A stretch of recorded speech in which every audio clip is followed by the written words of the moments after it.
네, 윤희용 오피니언 라이브 센터장, 조태현 YTN 정치부 기자 나와 있습니다. 안녕하십니까? 네, 안녕하십니까? 안녕하세요. 자, 우선 조 기자가 오늘 후보 등록 네. 소식 좀 더 자세하게 좀 다시 한번 정리해 주시죠. 네, 조금 전에 박광렬 기자가 국회에서 전해드렸는데요. 일단 문재인 후보는 오늘 오전 10시쯤에 등록을 마쳤습니다. 직접 한 건 아니고요. 오늘 다른 일정이 있어서 안규백 사무총장이 대리인 자격으로 참여를 해서 이 등록을 했고요. 윤관석 공보단장 명의로 그 성명이 나왔는데 새로운 대한민국의 역사가 시작됐고 화합과 통합의 길로 가겠다 이렇게 강조를 했습니다. 안철수 후보는 자신이 직접 등록을 했습니다. 오전 9시 넘어서 직접 등록을 하면서 국민을 위해서 반드시 이기겠다고 강조를 했고요. 홍준표 후보는 오늘 울산과 부산을 방문하는 일정이 있습니다.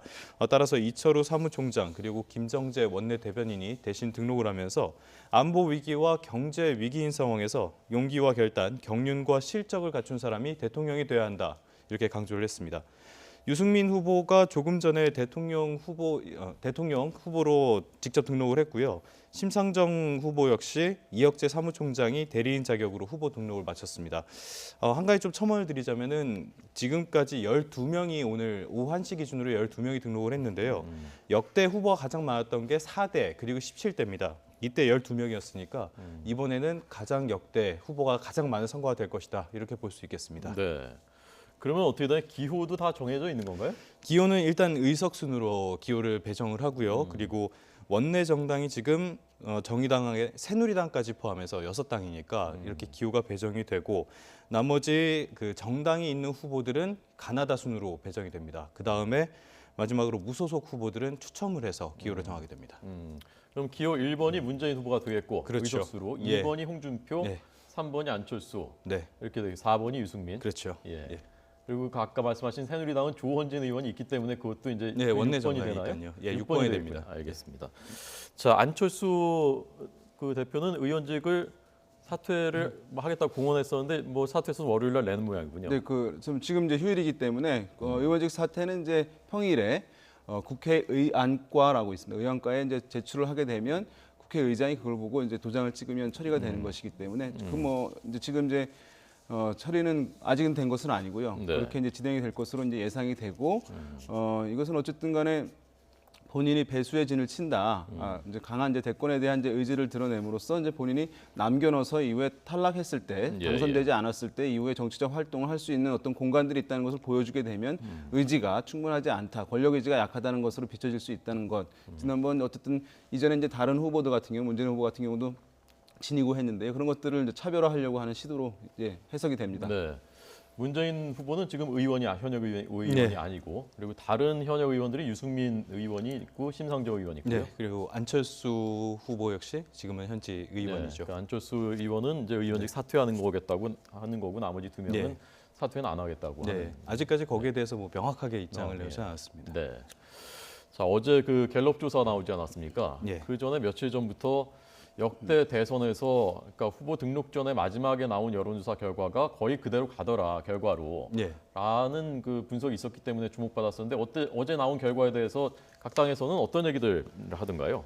일단은 당에서는 그 안철수 후보가 굉장히 좀 빠르게 지지율을 올리고 있었는데 여기에 대해서 이제 다자 구도 속에 양강 구도가 만들어졌다 이렇게 보고 있고요.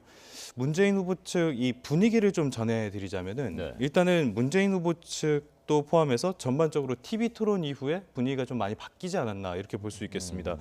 먼저 이 더불어민주당만 먼저 보면은 문재인 후보의 대세론이 사실상 무너지면서 좀 상당히 혼란에 빠졌던 모습을 보였었는데 또 이 안철수 후보에 대해서 적폐 연대다 이런 식의 공격이 상당히 좀 비판을 많이 받았었거든요.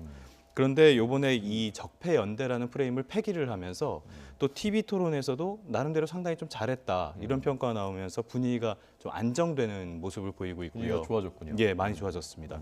국민의당은 조금 더 극적이라고 볼 수 있는데 사실 잘 아시겠지만 지난해 리베이트 사건 같은 것들이 터지면서 지지율이 거의 바닥까지 떨어졌었어요.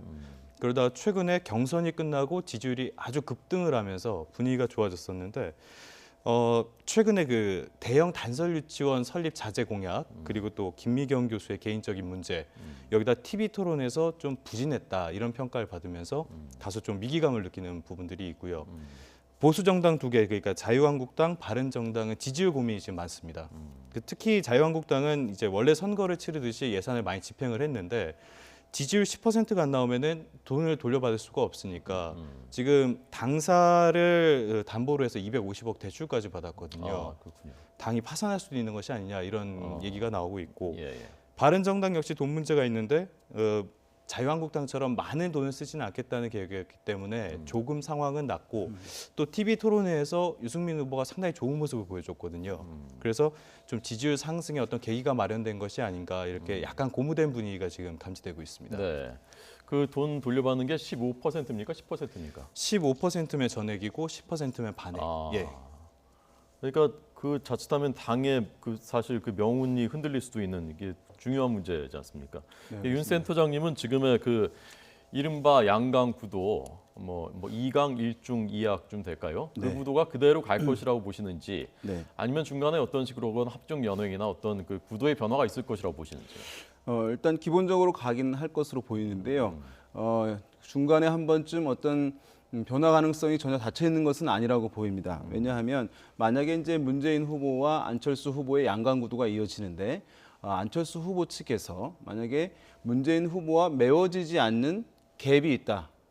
어떤 격차가 이것은 이제 도무지 더 채워지지 않는다. 양강 구도이지만 그러면 추가적인 보수층의 흡수가 필요하다라고 하는 전략적 판단이 필요한 시점이 있을 수도 있다고 보입니다. 그럴 경우에는 바른정당 등과의 연대 논의를 다시 시작할 가능성도 완전히 배제할 수는 없고 바른정당에서도 그런 부분에 어쨌든 의견 내지는 이제 수요가 일정 부분은 있는 것이거든요. 후보는 이제 완주 의지는 강하지만 네, 네. 다만 이제 이것을 시도할 경우에는 지금 안철수 후보의 지지층이 견고하게 굳어져 있는 상황은 아니기 때문에 지금 섣부르게 시작할 경우에는 만약에 야권 성향이 강한 호남이라든가 또는 이제 심판 기류를 가지고 있는 안철수 후보의 지지층 중에 중도층들 같은 경우는 다소간 흔들릴 가능성을 배제할 수 없거든요. 네, 그런데 약간만 시간이 더 지나게 되면 좀 지지층이 굳어질 수가 있습니다. 굳어진다는 것은 내가 이 후보를 지지하겠다라고 강하게 마음을 먹는 것인데요.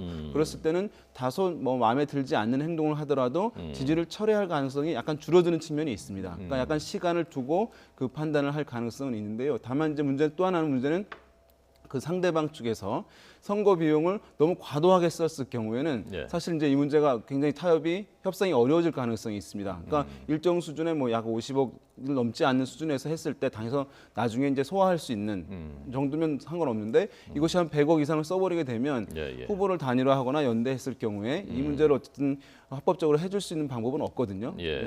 어떤 선거 위법의 문제가 발생하는 것이기 때문에 그렇기 때문에 그런 부분과 고려되는 부분이 있겠습니다만은 네, 네. 어쨌든 아까 처음에 말씀드린 대로 그 가능성이 완전히 닫혔다고 보기는 힘들다. 독자적으로 일단 가보긴 하대요. 네. 윤 센터장님이 보시기에 그런 그 양강의 지지층이 어느 정도 굳어지는 시점 네. 그건 대략 어느 정도라고 생각하십니까? 과거 같으면은 이제 지금 뭐 후보 이 공식 선거 운동이 시작될 때 이미 상당 부분 굳어져 있는 상황이라고 할 수 있어요. 왜냐하면 사실은 연초부터 시작이 돼서 이제 마지막 단계에 진입하는 것인데 이번 선거 같은 경우는 지금 이제 시작을 한 상황이기 때문에 그런 면에서 봤을 땐 한 이달 말 정도, 이달 하순 정도는 진입이 되어야 그래도 어떤 유권자들의 마음이 상당히 이제 정하게 되는 그 시점이 된다고 할 수 있을 것 같습니다. 네. 지금 그 홍준표 후보가 8% 정도 어제 기준으로 예. 갤럽 기준으로 그다음에 유승민 후보가 3% 정도니까 그게 이제 어제 나온 기준으로 하면 문재인 안철수 양강의 차이가 3% 포인트니까 네. 그게 변수가 될 수 있다는 얘기인데 이 문제 아마 시청자들이 굉장히 여러분께서 궁금해하실 문제니까 조 기자는 이 부분에 대해서 어떻게 전망하십니까? 일단은 뭐 제가 전망을 말씀드리는 게 적절한지는 좀 모르겠는데요. 조심스럽죠. 예. 일단은 양강 구도가 상당히 좀 굳어져 있지 않나 이렇게도 볼 수 있을 것 같고요. 센터장님 말씀하신 내용이지만 지금 여론조사를 보면은 문재인 후보는 양자나 다자 구도를 했을 때 한 40% 정도 이렇게 앞뒤로 오가는 모습을 보여요. 큰 차이가 없거든요. 이거는 확장성이 없다고도 할 수 있지만 지지층의 충성도가 굉장히 높다고도 볼 수 있는 측면이라고 볼 수 있거든요. 그래서 이 문재인 후보 측이 어느 정도 확장성을 보여주느냐가 좀 중요하지 않을까 생각을 하고 안철수 후보는 이것도 말씀하신 내용이지만 지금 중도 보수 측의 지지가 모이면서 약간 그 지지율은 올랐지만 약간 지지층이 그렇게 강하게 결속돼 있는 건 아니지 않나 이렇게 볼 수 있어서 어떤 변수가 있을지는 모르겠습니다만 이 변수에서 어떻게 대응을 하느냐 이 부분에 따라서는 양강 구도로 계속 갈 수 있을지 없을지가 여기서 좀 판가름되지 않을까 이게 좀 조심스럽게 말씀드리겠습니다. 지금 이제 안철수 후보가 계속 가파르게 지지율이 상승해 왔지 않습니까? 그런 상황에서 지금은 불가피하게 그 상승세는 완만해질 수밖에 없는 상황입니다. 만약에 계속해서 상승세가 가게 되면 여론조사 이제 지지율들의 합이 우리가 100%잖아요. 네. 100이 넘어갈 수밖에 없는 것입니다. 그 뭐냐면은 누군가로부터 어느 쪽으로부터 지지를 흡수해야만 본인의 지지율이 올라가는데 지금 상황에서는 일단 부동층이 한 달 전에 비해서 지금 절반가량으로 줄었습니다. 아까 갤럽 조사 같은 경우는 지금 모른 무응답 이 부동층이 10%밖에 안 되거든요. 그렇군요. 예, 그리고 문재인 후보의 지지율은 말씀하셨듯이 상당히 어쨌든 안정성을 유지하고 있는 상황입니다. 그리고 보수 후보라고 할 수 있는 홍준표, 유승민 후보 등은 사실 더 떨어지기 힘든 정도로 낮은 상황이거든요. 그렇다면 안철수 후보 측에서는 이 지지율을 끌어올 수 있는 공간 자체가 지금 충분하지 않기 때문에 네. 그 상승세가 꺾인 건 아닙니다만 어쨌든 상승세가 이전 수준만큼 계속 올라갈 수는 없는 상황이기 때문에 지금은 어쨌든 지켜야 하는 과제도 있습니다만은 여기서 조금이라도 1, 2%라도 더 얻는 선거 가져와야 되는 상황인데 예. 상당히 어쨌든 지금은 어느 정도 이제 한계에 와 있는 상황이다 이렇게 볼 수도 예. 있는 것이죠. 그 합종 연행이 이루어질 수 있는 그 물리적인 시점 있지 않습니까? 네. 투표지 등록 그 저기 시한도 있을 거고요. 그게 어떻게 되는 건가요? 일단은 오늘 후보가 등록이 이제 내일까지 진행이 되고요. 이제 그 다음에 어느 정도 시점이 지나면은 여론조사가 금지가 되고 발표가 금지가 되고 또 만약에 그 단일화를 하더라도 또 그 용지에 그대로 이름이 남아 있게 됩니다. 따라서 그 시점 이전에 어느 정도 단일화가 가시화돼야지 그것이 좀 효과를 볼 수 있다고도 말할 수 있겠습니다. 네, 지금 토론회 일정 보여드리고 있는데요. 19일, 네. 23일에 또 있고 28일에 또 있고. 그래서 첫 번째 토론회 한 다음에 굉장히 화제가 많이 됐기 때문에 이 토론회가 의외로 이번에 꽤 큰 변수가 될 수 있지 않겠느냐라고 보시는 분들이 많은데 조 기자가 보기에는 어느 정도 영향을 미칠 수 있을 것 같습니까? 그 첫 번째 토론회에서 이제 승패를 말하기 좀 어렵지만 상대적으로 누가 잘했다 못했다들은 판단할 수 있을 텐데요. 그런 것들이 이제 부동층에게 어느 정도 영향은 줄 수 있다고 봅니다.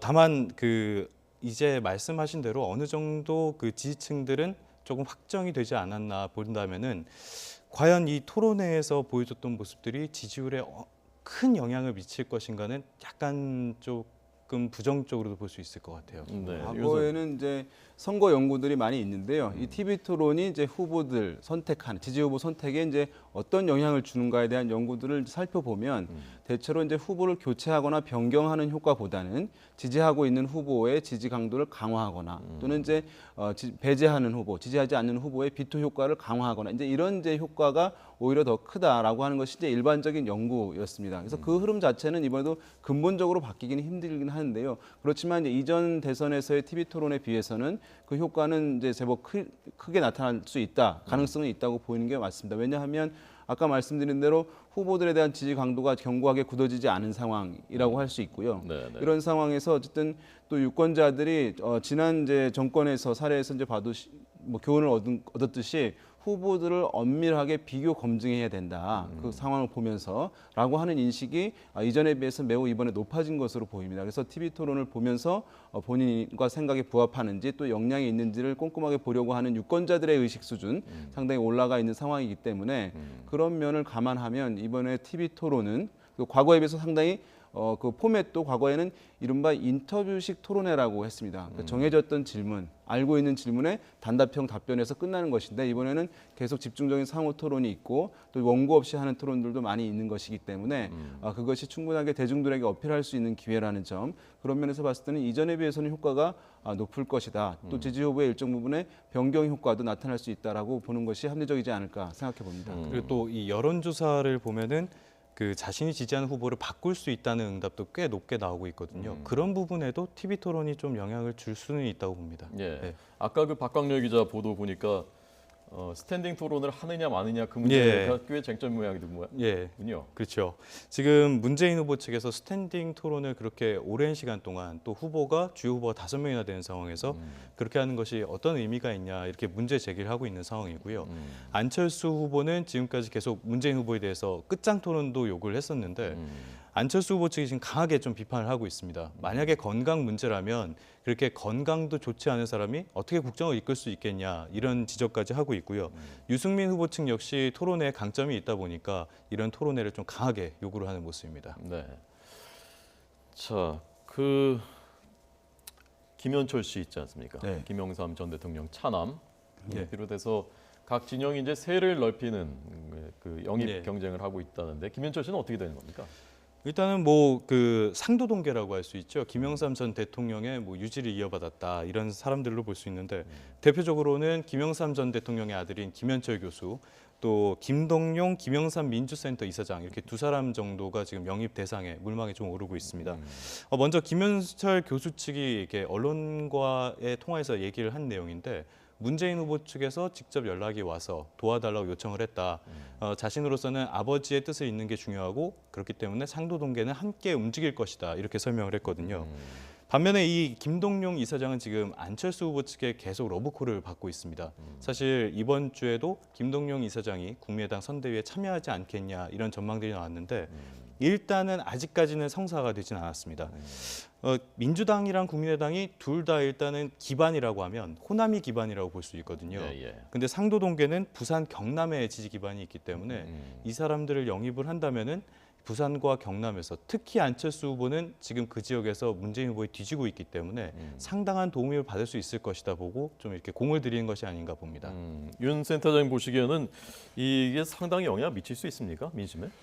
뭐 아주 뭐 본질적인 부분은 아니라고 할 수 있을 텐데 그러나 이제 캠페인에서 선거 캠페인 과정에서 어쨌든 주도권을 갖는다는 정도의 이제 의미는 가질 수 있다고 보입니다. 어쨌든 이제 문재인 후보 측에서 만약에 어쨌든 이런 상도동계 인사들을 대거 가져갈 경우에는 어떤 민주 진영의 어떤 적통성 이것들을 이제 과시하게 되면서 어떤 이제 안철수 후보 측과 차별화를 할 수 있을 것인데 반면에 안철수 후보 측에서는 이제 약간 야권 성향에 있는 층들을 더 추가적으로 또 흡수를 해야 되는 상황인데요. 보수층에 이제 지금 많이 와 있긴 합니다만은 그러다면 상도 등계 인사들을 일정 부분 흡수를 하게 되면 네. 또 이제 그러한 이제 효과들을 얻을 수 있고 예. 또 거기에 이른바 이제 국민의당 측에서는 이른바 이제 동교 동계 측의 인사들이 많이 있는 상황이니까 어떤 이제 동교 동계와 상도 동계 그래서 영남과 호남 어쨌든 화합의 모습을 연출할 수 있다라고 하는 이제 선거 전략까지 일정 부분 효과를 얻을 수 있는 부분이 있기 때문에 그런 부분에서 이제 얘기는 하고 있겠습니다만은 본질적으로는 어쨌든 뭐 후보와 어떤 캠프에서의 정책과 공약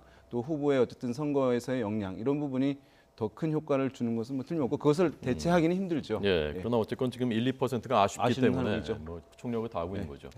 그 가족들 문제가 계속 공방이었는데 어제 네. 그 김미경 교수 안철수 네. 후보의 부인이 그 부분은 이제 의원 보좌진들한테 의원 네. 시절에 사적인 것들을 시켰다라는 부분 시인하고 사과를 했단 말입니다. 이게 예. 어느 정도 영향 미칠 것 같습니까? 지금 말씀하신 대로 이 가족 문제가 계속 불거지고 있는데 문재인 후보의 경우에는 아들인 문준용 씨의 취업 문제가 지금 계속 문제가 되고 있습니다. 근데 지금 상황에서는 안철수 후보가 다소 좀 수세에 처한 것이 아닌가 볼 수 있겠는데요.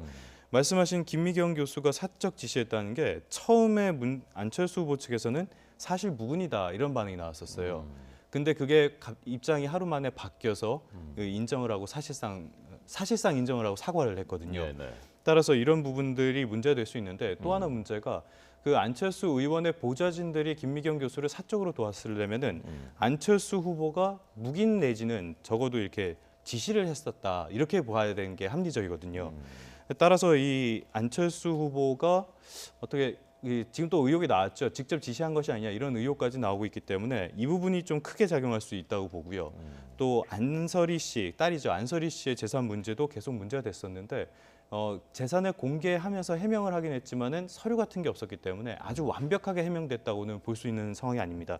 따라서 이 부분이 계속 공격의 대상이 되지 않을까 좀 전망해 볼 수 있겠습니다. 그러니까 지금 뭐 문재인 후보 측에서는 그 아들 건 관련해서 이제 어떻게 대응하느냐 이것을 처리하느냐에 따라서 만약에 이제 20대의 강고한 이제 지지를 받고 있는 상황인데 20대에서 일정 부분 이것이 이제 흔들릴 수도 있는 것이군요.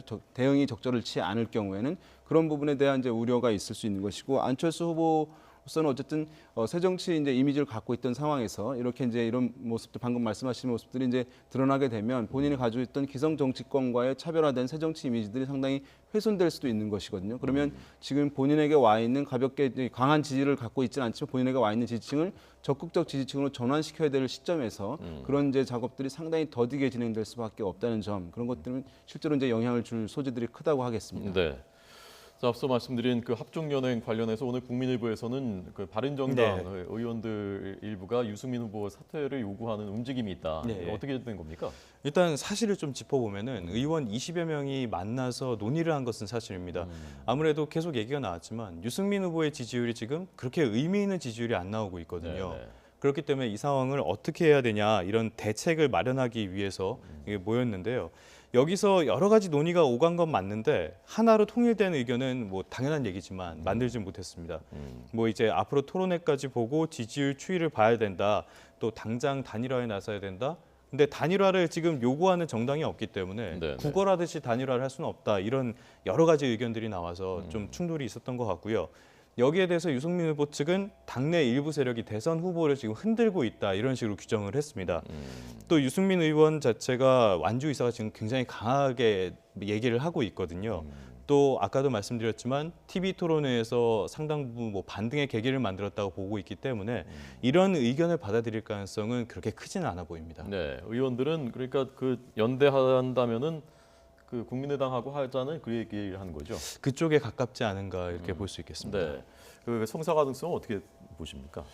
지금은 뭐 자유한국당도 완전히 다쳤다고 볼 수는 또 없는데 자유한국당과 그 안에서 연대도 만약에 이제 어떤 룰이 물밑에서 이루어지는데 유리하게 바른정당에게 또는 유승민 후보에게 유리하게 그 어떤 단일화 룰이 이루어진다고 한다면 또 모험을 할 가능성도 배제할 수는 없다고 보이는데요. 어쨌든 그럼에도 불구하고 기존의 이제 새누리당에서 이제 이탈해 온 것이기 때문에 자유한국당과 합친다는 것은 이제 본인들의 어떤 존재를 사실은 부정하는 것과 마찬가지이기 때문에 이후의 정치 일정과 감안해서 내년 지방선거 같은 경우에는 국민의당과 바른정당이 지역적으로 구분이 되어 있기 때문에 네. 사실 후보 간 경합도가 떨어지거든요. 그러면은 후보를 조정하는 게 굉장히 수월하고 시너지 효과를 발휘할 수 있다고 하는 이제 일각의 시선들이 있습니다. 지방선거에서 어떤 시도지사 같은 경우에는 영남과 호남 구분되어 있기 때문에 그렇게 되면 오히려 시너지 효과를 얻을 수 있지 않겠냐. 그러면 국민의당과 또 단일화 연대하는 것이 좀 효과적일 것이다라고 하는 이제 시각들이 내부에도 일정 부분 있는 것인데 그런 상황에서 이제 기류들이 유승민 후보에 대한 이제 압박이었던 것으로 이제 해석이 됩니다. 어제 그 만남 같은 경우에 다만 이제 유승민 후보의 이제 의중이 상당히 중요한 것이기 때문에 판단도 일정 부분 후보의 판단도 고려될 수밖에 없을 텐데 제 생각에는 이것이 이제 이번에 말씀하신 대로 TV 토론에서 일정 부분 이제 주목도를 높였는데 그것이 의미 있게 지지율 상승으로 이어진다면 어떤 후보의 의견을 따라서 좀 더 시간을 더 보는 것으로 가겠고 네. 만약에 이것이 바로 즉각적인 효과가 오지 않는 근본적인 구조적인 문제다라고 한다면 재차 어떤 단일화 또는 연대에 대한 당의 국회의원들의 압박이 다시 불거질 가능성이 있다 이렇게 보겠습니다. 예, 지방선거 내년이죠. 네, 그렇습니다. 2018년. 네. 자, 마지막으로 조태용 기자가 이번 그 선거에서 달라지는 것들이 여러 개 있다고 하는데요. 그걸 네. 좀 정리를 해주시죠. 일단은 지금 선거가 내일까지 이제 후보가 등록이 되거든요. 그리고 17일 자정부터 공식 선거 운동이 시작이 됩니다. 제가 지금 일정 위주로 좀 말씀을 드리는데요. 네. 그 17일 자정 일정을 각 후보들이 지금 상당히 좀 고민을 하는 모습입니다. 어떤 캠페인에 있어서 어떤 일정을 첫 일정으로 잡느냐에 따라서 그 캠페인이 어떤 가치관을 갖고 있는지 좀 보여줄 수 있으니까 이 부분에 좀 집중을 하고 있고요. 말씀드린 대로 선관위 토론회가 3차례 진행이 되고 그 이외에도 좀 방송국에서 진행되는 토론회가 여러 차례 진행될 예정입니다. 이 토론회 쪽의 형식이 기존 토론회랑은 좀 많이 다를 것 같은데요. 이 토론회에서 후보들이 서서 하는 방식 그리고 원고 없이 하는 방식 그래서 어떤 격돌이 좀 상당히 일어나지 않을까 이렇게 볼 수 있겠고요. 네. 사전 투표가 4, 5일이고 본 투표 9일 이렇게 해서 9일 날 결정이 되게 됩니다. 네. 네. 이번에 그 선거일에 투표 시간도 8시까지고 또 네네. 여러 가지 달라진 것들 그걸 네. 좀 설명해 주시죠. 잠시만요. 이번 선거는 원래는 6시까지였지 않습니까? 대선이? 근데 네. 이번에 8시까지 그건 왜 그런 거죠? 일단 투표 시간이 아무래도 6시면은 뭐 출근하는 사람들도 있고 이런 부분에서 투표율을 높이기 위한 정책이 아닌가 싶고요.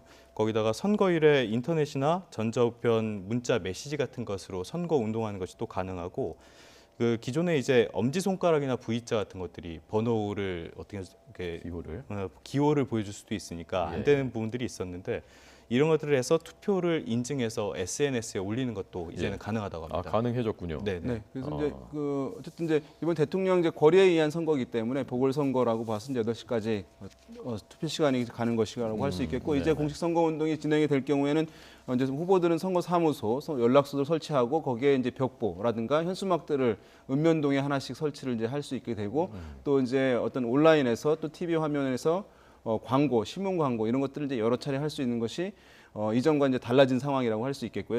이제 지난 오늘까지의 모습과 달라진 것이라고 할 수 있겠고 또 유세차를 동원해서 유세하는 모습, 거리 유세 이런 것들이 이제 아마 주변에서 쉽게 볼 수 있고 로고송도 아마 거리에서 이제 많이 들을 수 있을 것으로 전망이 됩니다. 네. 선거일에 인터넷, 뭐 이메일, 문자 메시지로 선거 운동하는 거 이건 네. 영향을 많이 미칠까요?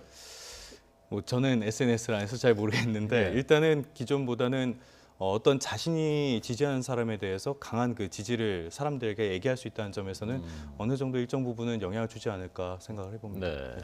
과거에도 사실은 선거일에도 암암리에 그 카톡 그룹 막 네, 돌아다녔거든요. 그렇죠. 맞습니다. 이건 이제 과거에는 이제 자발적으로 이제 은밀하게 어떤 이루어지는 것이 있었는데 이번 같은 경우에 선거일에 이제 인터넷이라든가 전자우편, 문자메시지 등을 통해서 선거 운동이 이제 가능하게 된 것이거든요. 그렇게 되면 이제 후보 측에서 캠프 측에서 할 수 있는 것이기 때문에 어떤 이제 시간대별로 투표율들이 나오게 됩니다. 그렇게 되면 이것이 이제 어떻게 되는지 또는 가서 참관인들의 의견을 통해 가지고 투표소에 고령층이 많이 온다, 젊은 층이 많이 온다 통해서 어떤 감을 가질 수가 있거든요. 그렇게 네. 되면 마지막 이제 후반기 시간에 저녁 시간에 최대한 어쨌든 지지층들을 투표하지 않은 사람들 독려하는 작업들 이런 것들이 이제 이전에는 자발적인 시민들 유권자 차원에서 이루어졌는데 캠프 차원에서도 아마 이제 함께 이루어지는 것이니까 아마 어쨌든 마지막까지 어떤 결과를 잘 알 수 없는 그런 이제 상황이 될 수도 있으리라고 보이고 예. 실제 투표율에도 상당히 이제 재고가 이루어질 높아질 가능성도 있어 보입니다. 네, 알겠습니다. 자, 오늘 윤희용 오피니언 라이브 센터장 그리고 조태현 YTN 정치부 기자에게 들었습니다. 고맙습니다.